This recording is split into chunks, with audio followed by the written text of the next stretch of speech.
नोंथां लोगोफोर दिनैहाय आं नोंथांमोननो मोनसे खौरां होलांनो सानदों आरोखि ना। बे खौराङानो जाहैबाय माने जोंहा दरं जिल्लायाव आरोखि ना मोनसे स्कुलावहाय माने 7 स्टुडेन्टआ थैदों आरोखि दै लोगोफोर।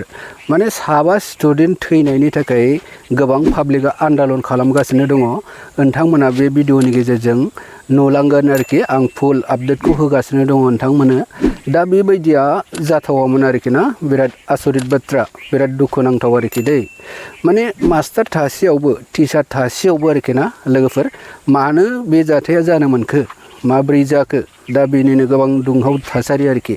दा बेबायदिया जाथावामोन, आंबो आसरित मोनो आरोखि ना लोगोफोर।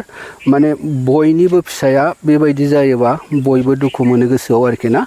फिसाखौ खांबाय बाबाय फेदेरबाय, दा स्कुल फरायनाय टाइमाव जुदि 7 माने स्टुडेन्टआ जुदि बेबायदि जानानै थैयोब्ला बयनिबो गोसोआव दुखु मोनखाङो आरोखि ना। दा बेबायदिनो आरोखि, बेनि थाखायनो दा गोबां दावराव दावसिखौ जोङो ससियेल मिडियानि थ्रुयैहाय नुगासिनो दङ। नोंथांमोनाबो नायलां बुजिलां नायनानै, ओमफ्राय नोंथांमोननि बुजिनायनिफ्राय बे जाथायनि सायाव नोंथांमोना कमेन्टआव लिरहरनो हागोन आरोखि ना, कमेन्टजों फोरमायहरनो हागोन आरोखि।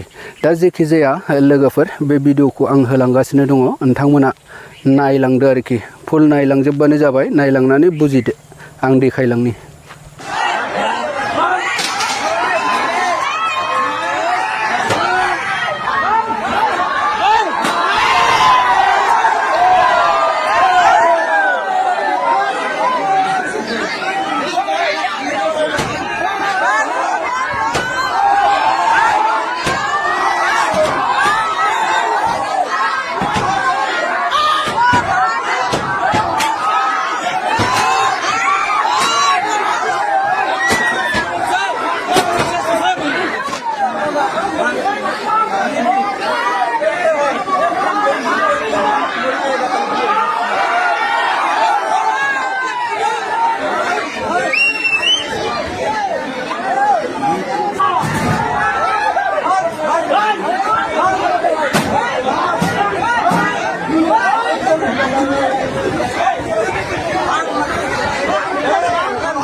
Got him again.